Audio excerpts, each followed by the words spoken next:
obviously Man City, first of all, the 115 hearing case maybe coming towards the end now. When could we hear some news on that front?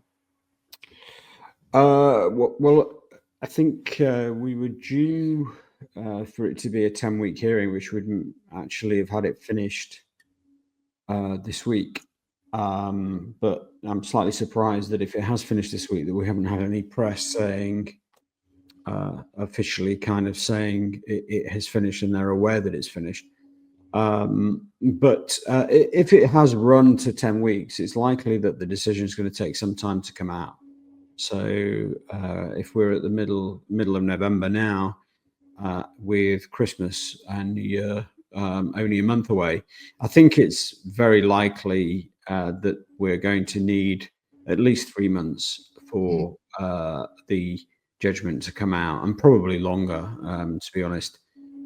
This is going to be a very long decision, many hundreds of pages of detail, assuming that it has run to a 10-week hearing. So I don't expect to hear anything before kind of the end of March. That's the start of the window, I would say, probably. Maybe a week or so before that, but it's very hard if and we are in the dark slightly as to whether it has run its full course. But if it has, it's just going to take a long time for the decision to be made and for the judgment to be written up and poured over to make sure that there are no appeals, or that the appeals are limited to certain points. So the tribunal is going to be quite keen to make sure that that is a judgment that stands scrutiny by the parties, be that City or the Premier League. Yeah, for sure. We've heard then that top clubs, rivals of City, are getting their ducks in a row in terms of compensation for this case. How likely are City going to have to pay that if they are found guilty? So if the charges, the important charges, are proven, then I think it's likely that there'll be processes for a number of clubs, even beyond the 4 that were mentioned in the media this week. I don't think that any compensation would be payable.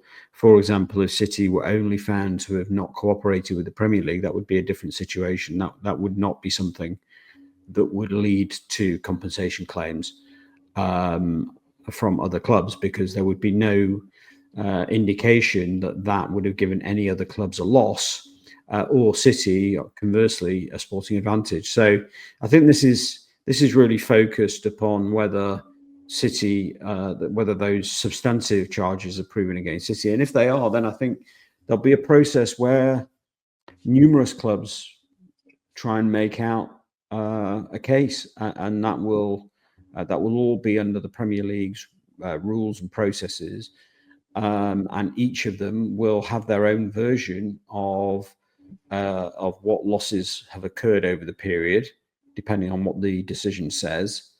And we'll all have to prove causation, i.e. that those things that they allege caused the loss that they are suggesting that they suffered. So I would think it's quite likely, if these charges are established against City, I would think it's quite likely that there'll be claims.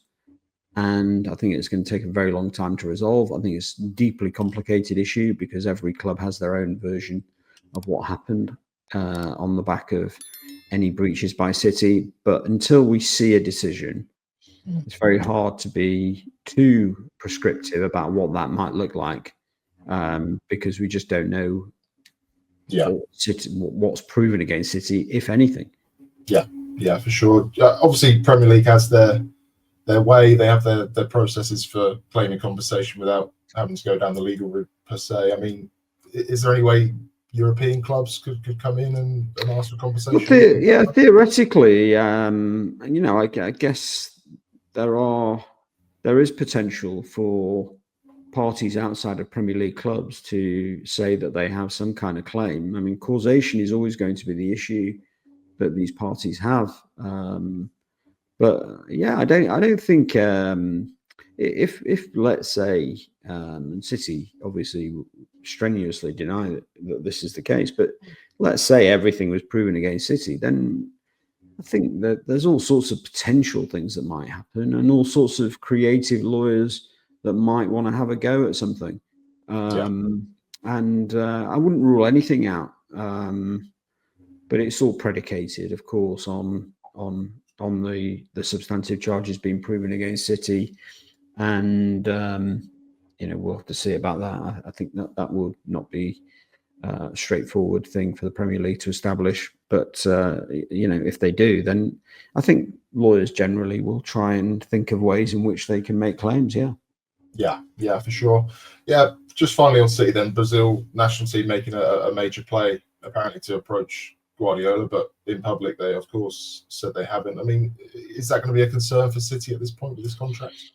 Well, we know that has happened before. We know he has had conversations with them. So I think they're one of the options should he end up leaving City.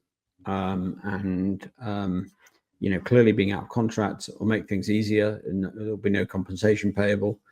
And so it would just be a negotiation between him and Brazil.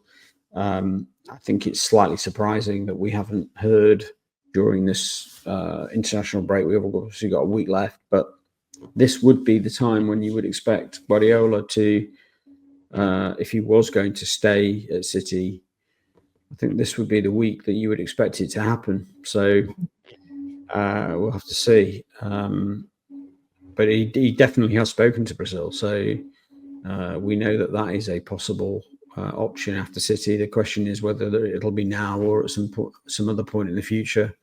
But I definitely think the story is true.